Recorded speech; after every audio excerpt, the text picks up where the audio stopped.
Alors bienvenue sur ma chaîne. Il y avait quelques vidéos qui étaient prévues avant, etc. Finalement, je pense que ce sera cette vidéo qui va sortir. Alors, vous avez vu le titre, je pense que vous avez cliqué dessus pour ça. J'ai importé une voiture depuis la Suisse. Ma voiture que j'ai achetée, que je cherchais depuis longtemps. Alors, cette vidéo, je la fais parce que j'ai vu que sur YouTube, il y avait très peu de vidéos qui traitaient ce sujet-là. Comment importer une voiture, pourquoi, et quelle démarche à faire, et combien ça coûte. Alors moi, je vais le faire parce que je viens de le vivre, je suis en train de le vivre, j'attends encore ma carte grise. Je voulais faire une vidéo en fonction de toutes les étapes pour toutes vous les faire suivre, les vivre, en fait, petit à petit, comment moi je les vivais. Mais j'ai été débordé, il n'y a pas eu tellement de temps. Des choses se sont enchaînées et puis juste une caméra des fois ça n'a pas beaucoup de qualité quand c'est sur le téléphone et puis quand j'arrive à la douane je ne vais pas filmer, voilà, pour être tout à fait honnête. Alors, pour repartir, je me présente, je suis un passionné d'automobile, j'adore ça, j'ai toujours aimé ça, le sport auto, le sport mécanique, la voiture, ce qu'elle représente. J'ai même fait du courtage il y a quelques années, un petit peu, avec un ami. Sûrement voir dans mes vidéos parce que c'est un ami très proche qui adore les voitures aussi, qui maintenant vit à Londres et qui dit Londres dit aussi automobile, marché anglais, etc., ouverture, possibilité d'import. D'ailleurs à la base je voulais importer un véhicule depuis l'Angleterre.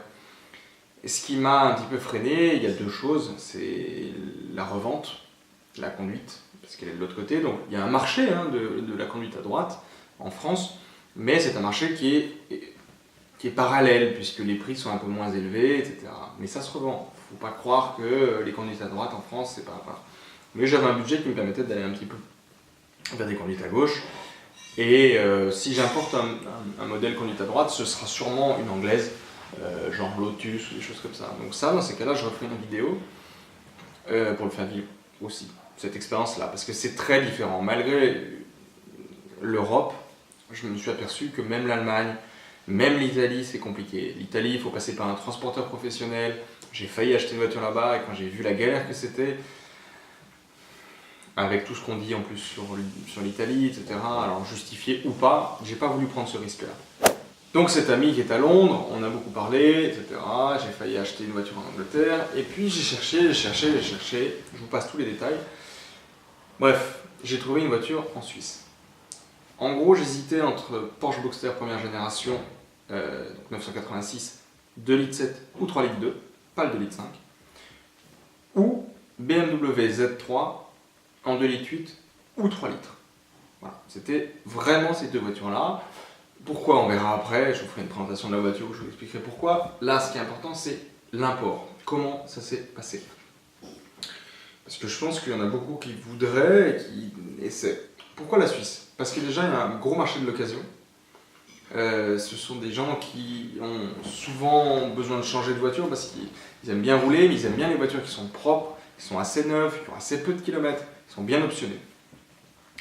Donc ils changent souvent et ils aiment bien les voitures récentes. Donc il y a un vrai marché de l'occasion, il y a une vraie belle décote chez eux qui nous permet d'avoir des prix un petit peu qui nous semblent très attractifs.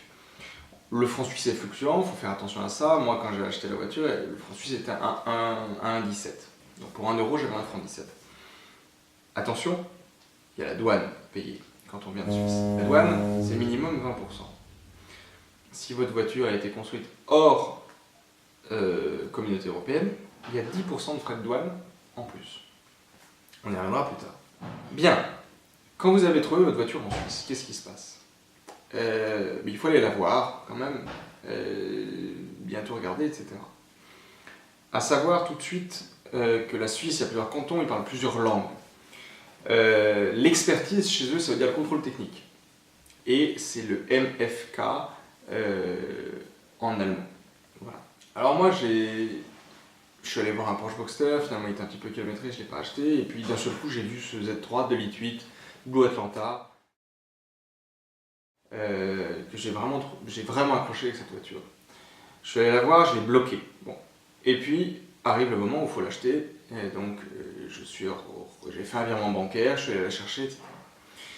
Les plaques sont par personne en fait en Suisse. Donc quand on veut importer une voiture, il faut prendre des plaques d'export ou alors la ramener sur une remorque. Moi, elle avait son expertise, condition sine qua non, on ne peut pas avoir la plaque d'export, et donc j'ai décidé de faire les plaques d'export. Les plaques d'export, elles sont valables 1 mois, et avec ces plaques, on a une assurance internationale. J'essaierai de vous mettre tous les papiers au fur et à mesure. Voilà, je vais faire des photos, je vous les mettrai dans le montage. Alors, une fois que vous avez les plaques d'export, donc qu'est-ce qu'il faut pour les plaques d'export? Il faut votre permis de conduire, le certificat de circulation de la voiture, donc l'équivalent de la carte grise, un passeport, voilà. Vous faites ça, ils vous font en fait un certificat de circulation provisoire pour 1 mois à votre nom. Il faut le justificatif de domicile aussi. Voilà, ils vous font tout ça, ils vous donnent des plaques qui sont valables 1 mois, vous posez sur la voiture, vous pouvez partir. Là, on part, direction la douane. Et là, on commence à transpirer parce que la douane, c'était toujours très cher. Bien alors, vous êtes en route pour la douane. Prenez un petit peu d'argent liquide. Et alors, à savoir qu'à la douane, c'est maximum 1000 € de paiement en liquide. Le reste se fait par carte bleue. Vous arrivez à la douane, choisissez bien votre douane, prévoyez du temps, vérifiez bien les horaires d'ouverture. Vous arrivez à la douane, première chose à faire, passez du côté suisse pour avoir le dédouanement suisse et demandez le formulaire EUR1 pour avoir à éviter de payer 10% du montant de votre voiture, du prix d'achat, en frais de douane. Vous y allez, vous allez dans le bureau, vous demandez le EUR1. Moi je ne l'ai pas eu parce que le Z3 est uniquement fabriqué aux États-Unis, même pour le marché européen. Donc c'est pas construit dans la communauté européenne, donc vous n'y avez pas le droit. Vérifiez bien ça, histoire de ne pas avoir de mauvaises surprises. Z4 première génération, même chose. J'ai quand même dû payer 60 € ou 70 francs pour avoir le formulaire de dédouanement du côté suisse.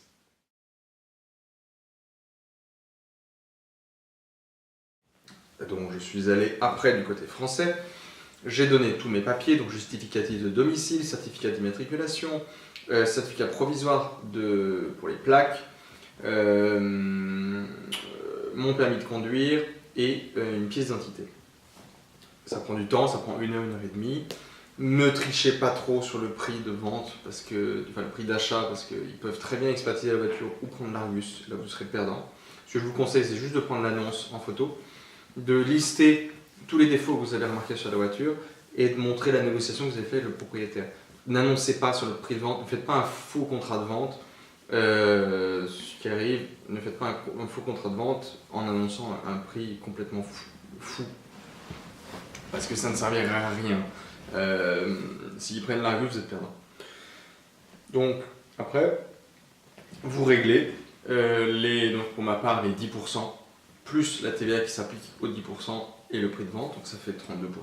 Ou alors, si vous avez le EUR1, vous payez juste les 20% de TVA. Une fois que vous avez payé ça, vous avez enfin le Graal, le dédouanement, vous avez payé votre TVA et vous avez le formulaire 846A. Vous roulez en France avec vos plaques provisoires, etc. Vous avez 1 mois maintenant pour faire votre demande de carte grise. Il faut que vous commandiez votre certificat de conformité européen, le COC. Moi, je suis passé par EuroCOC, pas par BMW France, parce que c'était plus rapide. C'est un bon site, je vous le conseille. Certains sites sont assez frauduleux. Méfiez-vous, vérifiez bien sur Internet. Ça m'a coûté 170 €. C'est nécessaire. Une fois que vous l'avez commandé, donc moi ça m'a pris 1 semaine. Avec BMW, c'est 1 mois environ. Une fois que vous avez ça, vous prenez rendez-vous pour le contrôle technique. J'ai passé le contrôle technique, il y a eu 0 faute. Une fois que vous avez fait tout ça, le contrôle technique c'est 70 € à peu près. Maintenant avec la nouvelle réforme depuis mai, je crois que c'est un petit peu plus cher. Moi je l'ai passé début avril. Une fois que vous avez fait ça, vous pouvez faire votre demande de carte grise. On ne peut plus aller en préfecture. Sur Internet, c'est vraiment n'importe quoi, c'est super compliqué, ça bug, leur site c'est pourri. Donc je suis passé par un prestataire privé qui s'appelle Carte Grise Café, qui va me prendre 50 €. Et là, donc j'ai donné tous mes papiers et je suis en attente. Donc je croise les doigts, je vous tiens au courant. Je vous ferai une autre vidéo dès que j'ai la carte grise. En attendant, ben, je profite de ma voiture, des beaux temps qui arrivent, du beau temps qui arrive, et j'attends, je croise les doigts. Mais en tout cas, tous les papiers sont faits. Voilà, on arrive à la fin de cette vidéo. J'espère que ça vous a servi, que ça vous a donné des idées. La Suisse, ce n'est pas l'Eldorado. Importer sa voiture, c'est compliqué, mais c'est faisable. Moi, je l'ai fait. J'attends certes la carte grise, mais normalement, il n'y a pas de problème.